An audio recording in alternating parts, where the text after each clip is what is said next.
sensitivities can affect the brain.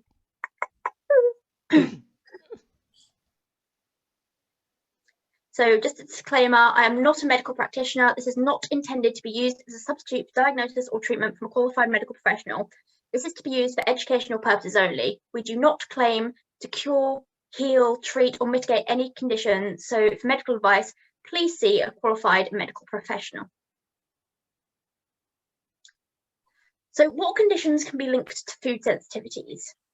Tourette syndrome, schizophrenia, depression, bipolar disorder, ADHD, autism, and PANDAS have all been said to be linked to food sensitivities in some cases. And this doesn't mean that everyone with these conditions has them or has foods that exacerbate symptoms. But some people have found that certain sensitivities do exacerbate symptoms, but it is not everyone with the conditions, it's a certain percentage. So what are common foods that people may be sensitive to? So the foods that are known to trigger neurological reactions can include gluten, dairy, food dyes, corn, sugar, chocolate, chicken, egg, artificial sweeteners, MSG, which is monosodium glutamate, nightshade vegetables, citrus fruits, salicylates, sunflower oil, and more. And everyone has different food sensitivities, and it's common to have more than one. So all those listed, you're not going to be sensitive to all of them, but it's a different mix. And different foods can actually trigger different symptoms in the same person. So if somebody consumes dairy, it may make them hyper, and gluten may trigger their tics, and food dyes may trigger their rage attacks. So you can have multiple sensitivities that trigger different symptoms in yourself.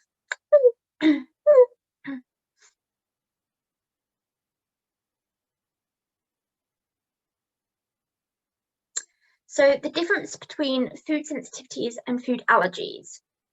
Immune reactions to foreign substances, including food which the body perceives as a threat, involve antibodies. IgE-mediated reactions are what we usually think of as allergies, and these reactions that involve the immunoglobulin E antibody are the ones that often occur shortly after the allergen is consumed. They're often immediate, and that's what we think of as hives and anaphylaxis. Whereas a food sensitivity is the thing that often triggers neurological and psychiatric reactions because it triggers inflammation in the brain. It can cross the blood-brain barrier, and these are usually delayed reactions, so they can occur a few hours or even days after the trigger food is consumed. These sensitivities involve the IgG immunoglobulin G antibody, and this is why it isn't usually detected using traditional allergy tests.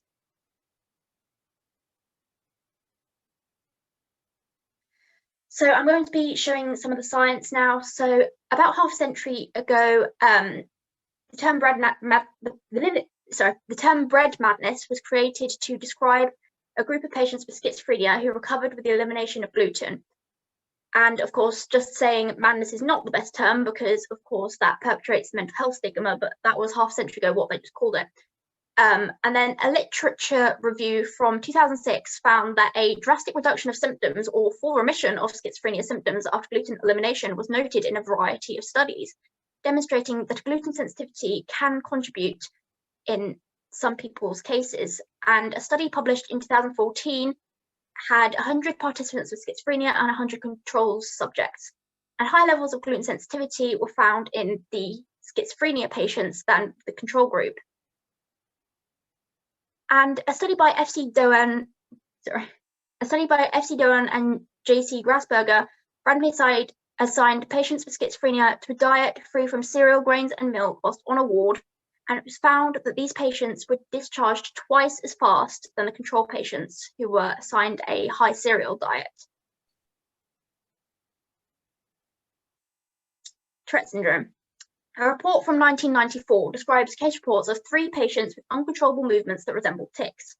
The first patient shook their head from side to side, and this was triggered by milk. Another patient shrugged their shoulders repetitively, and this was triggered by egg and coffee. And the third experienced contractions of the arms and legs, and this was found to be triggered by aspartame, which is an artificial sweetener. It sucks, by the way, sorry. Pardon? It sucks, by the way. I hate aspartame. Definitely. It used to affect me quite a lot as well. A 2018 study that found that a gluten-free diet can be beneficial for people with Tourette syndrome. In the study, 29 patients with Tourette syndrome followed a gluten-free diet for 1 year.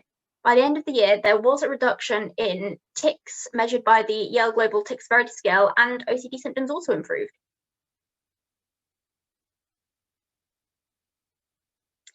The Association of Comprehensive Neurotherapy is an organisation that focuses on raising awareness for natural and alternative management strategies for neurological conditions, and it has a special focus on Tourette syndrome.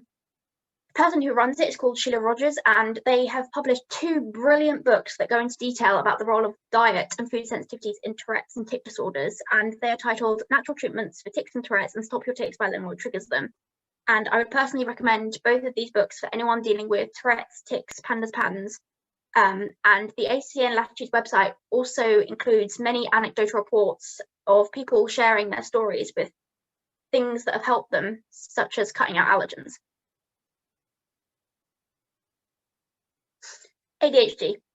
Hypoallergenic diets have shown to be effective for some people with ADHD, and this is where common allergens are removed from the diet. A clinical trial from 1997 assessed the effectiveness of a hypoallergenic diet in 49 children with hyperactivity and disruptive behaviours. 12 children showed improvements as assessed by 2 behaviour ratings during the hypoallergenic diet compared to those in the control diet. And it said the amount of positive change was comparable to the effect of a stimulant medication, which is commonly used.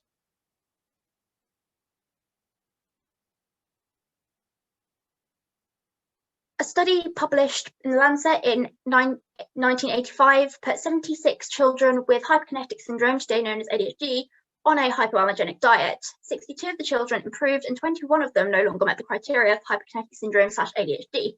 28 of those who improved were involved in a double-blind, placebo-controlled trial where they were given the foods that were thought to trigger the symptoms. Symptoms were exacerbated in those who ate the trigger foods compared to those receiving the placebo. 48 different foods were found to have the potential to trigger symptoms. Food dyes and preservatives were the most common, but all of the children had other sensitivities as well as these. Many people with ADHD have also reported to be sensitive to food additives and salicylates. A salicylate is a salt or compound derived from salicylic acid, and these occur naturally in some plants, and aspirin is also a salicylate. Foods that are high in salicylates include spinach, white sweet potato, broccoli, canned mushroom, tomato, cucumber, and many other things. And the diet where salicylates and food additives are removed is called the Feingold diet. Bipolar disorder. Marks of gluten sensitivity have been detected in individuals with bipolar disorder. A 2011 study tested IgG and IgA antibodies to gliadin, which is part of gluten, and antibodies to demediated gliadin by enzyme immunoassay in 102 people with bipolar disorder and 173 control subjects. They found that people with bipolar disorder had high levels of IgG antibodies to gliadin, therefore showing gluten sensitivity. A 2010 study tested 75 people with bipolar disorder and 65 control subjects for Kaizen sensitivity, and found that those with bipolar disorder had high levels of IgG antibodies against Kaizen, and high levels correlated with the severity of the manic episodes, but not the depressive episodes. And Kaizen is something that is found in dairy. Depression. A 2018 study found that those with major depressive disorder had significantly higher serum levels of IgG antibodies against celery, garlic, and gluten than those without the condition. A 2019 study on adolescents in their first bout of depression found that they had high histamine levels, and 80% of the patients had some sort of food intolerance. A case study from 2019 reported on a 34-year-old woman whose symptoms of depression improved with the elimination of food allergens, and symptoms were worse when they were reintroduced back into the diet. Now, food dye sensitivity is also something I wanted to drop in here and mention, because it can be a case for some people, as it is common in people with ADHD, Tourette's, PANDAS, PANS, and related conditions. And food dye sensitivity is where a few hours after consumption of food dyes, people can have a neurological psychiatric reaction, which often includes rage attacks, tic attacks, feelings of panic, hyperactivity, inconsolable crying, and other things. And most artificial food dyes can trigger reactions, but some people do also have a sensitivity to natural dyes, such as annatto, and these can actually trigger severe reactions for some people. And people can see such a dramatic improvement once these things are eliminated. People may stop having rage attacks if that is their main trigger, but there can be other triggers present as well. So a bit of science for this. A major study from Southampton University in the UK, published in 2007, found that children who consumed mixtures of artificial colours and sodium benzoate had increased levels of hyperactivity. And then 6 different food additives were banned in the UK, and these are known as the Southampton 6. A 1994 study of 200 children with hyperactivity found that the parents of 150 of those children saw improvement with an artificial food dye-free diet, and these children also deteriorated when the dye was introduced back into their diet. A behavioural rating inventory was created, and from the clinical history of 50 reactors and 34 other children, and the study found that 24 of the children clearly reacted to the dyes, and that triggered irritability, restlessness, and sleep disturbances. The study also found that the higher the dose of the dye, the more prolonged the reaction was.